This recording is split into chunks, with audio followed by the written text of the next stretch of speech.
घर अरबी घोट आयो सुभान अल्लाह। अम्मा आमिना जे घर अरबी घोट आयो अम्मा आमिना जे घर अरबी घोट आयो अरबी घोट आयो मिठड़ो मोहम्मद जायो अरबी घोट आयो सोण मोहम्मद जायो अम्मा आमिना जे घर अरबी घोट खड़ी अम्मा आमिना जे घर अरबी घोट आयो ओ अरबी घोट आयो सोण मोहम्मद जायो अरबी घोट आयो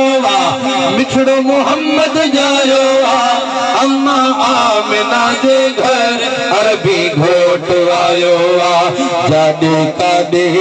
बहारी मौला खुशी आदि यारी जादे कादे सुभान अल्लाह बहारी आ जादे करे नबी जे जिक्र दी महफिलूं हां सही सो सुभान अल्लाह जादे कादे बहारी मौला खुशी आदि यारी जादे कादे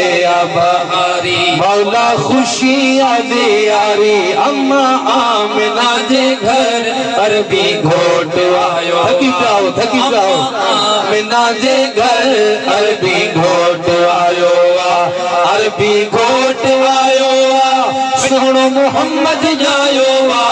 अरबी घोट आयो मिठो मोहम्मद जायो अम्मा आमिना जे घर अरबी घोट जायो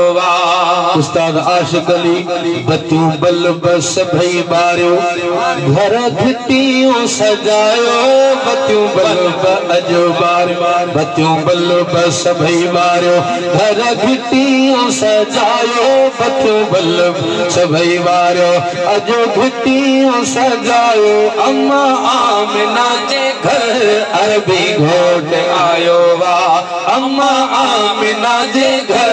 अरबी घोट आयो हथ खड़ी चओ सरकार जी आमद मरहबा दिलदार जी आमद मरहबा लजपाल जी आमद मरहबा आका जी आमद मरहबा हुजूर जी आमद मरहबा अम्मा आमिना जे घर अरबी घोट आयो जंहिंजे करे रब ताला पैदा कयो ही जग आला सुभान अल्लाह सोनो न चे त जग जहान जी ज़ीनत ही न हुजे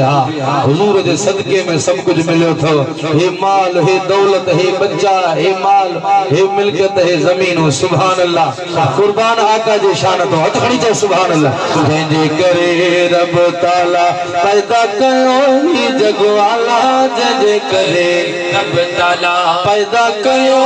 जग आला अम्मा आमिना जे घर अरबी घोट आयो अम्मा आमिना जे घर अरबी घोट आयो अरबी घोट आयो सोण मोहम्मद जायो अम्मा आमिना जे घर अरबी घोट आयो अम्मा